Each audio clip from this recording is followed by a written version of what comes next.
What's up, good people? Mark Holmes here, and as always, I want to say thank you all for watching, commenting, subscribing, and being part of the Jobu Sports Report. Without you guys, as well as you ladies, you know that this literally does not work. I'm getting set up for my live stream coming up at 9 o'clock Eastern. I hope you all join us here for the show. We're going to be discussing, are the Dallas Cowboys a prime Super Bowl team? Have what we've seen the last few weeks, the real Dallas Cowboys? Can the Cowboys improve on what they're doing? Will they be one of those teams that are left standing? And where do they sit as far as the teams in the NFC right now? We'll be covering all of that. The great thing for the Cowboys is the potential to get even better. And looking at Tyler Smith, you know, there are a couple things that have happened this season that you look at and say, had they not happened, we would have been in deep shit. One of those was getting Tyler Smith. Now, the Cowboys, of course, the penalties reared their ugly head yesterday. I'm still waiting to find out what was the personal foul against Micah Parsons. Was a personal foul? Vegas is trying to cover the spread. Because I have yet to see what that penalty was on Micah Parsons. I still, to this moment, if somebody can show me what it was, other than Vegas covering the spread, I'd like to know. But be that as it may, yesterday was one of those games that you look at. Tyler Smith was struggling against Thibodeaux. This was, you know, a couple of shots there. He got by, a couple of penalties and things like that. And last week we saw Jason Peters playing for 20 plays at tackle and did good. I don't know if the stamina is there, if he's only good for about 20 plays, or where we are with that situation. But the thing that I loved seeing yesterday was in the post-game show. I don't know how many of you noticed it, but I noticed it immediately as soon as it happened, was seeing Tyron Smith there with his shirt off. And Tyron Smith looked like he's in shape, like he's ready to go. He looks slim, trim, and huge, if that makes sense. And now's where you look at it and say, well, you think the process is being put in place for him to take that role. I remember a few weeks ago talking to Prime Time and Game Time, as well as some other people, and saying, you know, we're going to have a situation here where Tyron Smith is going to be able to come back. What do we do?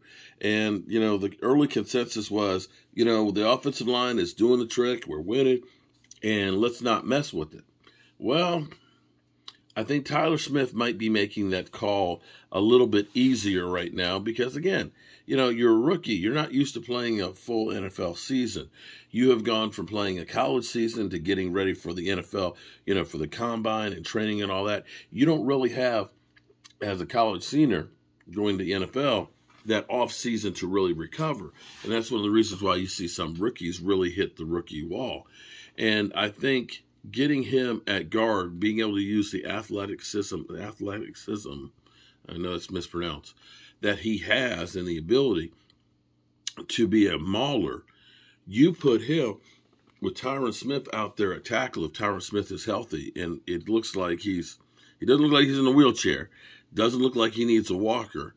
All of a sudden, you take a good offensive line, possibly to a great offensive line, getting some momentum and getting an extra boost going into the playoffs.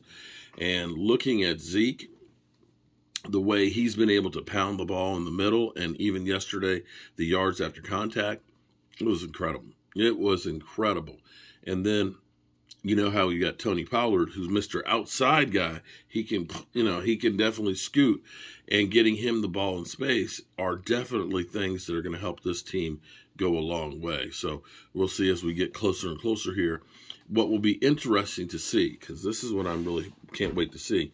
We are in the, you know, we won't practice tomorrow. We want to practice until next week.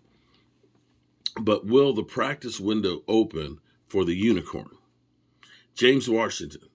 We've been talking about James Washington, it seems like all off season, into the season and everything else. It's time to put up or shut up for James Washington. If you're not able to start the 21-day window now, then why do we have him? Why do we have him? Our next game is December 4th. There ain't much time left to get the guy on the field and get him some experience before the playoffs.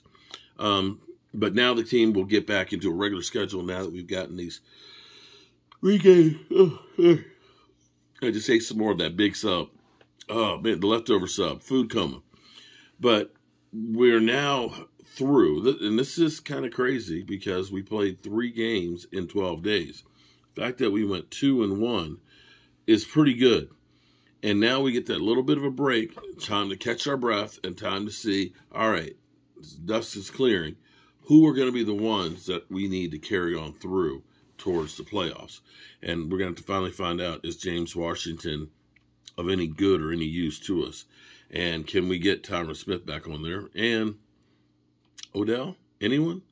It seems like all the talking heads out there are saying, Odell, you got to get Odell. You know, you got even Stephen A. Smith literally saying the Cowboys need to get Odell. But we'll be talking about all this in about an hour here on our live stream. I hope you tune in. I'm going to get me some iced coffee because so much shit to do. I'm tired, and I don't have enough time to sleep. So I'll sleep when I'm dead. Peace.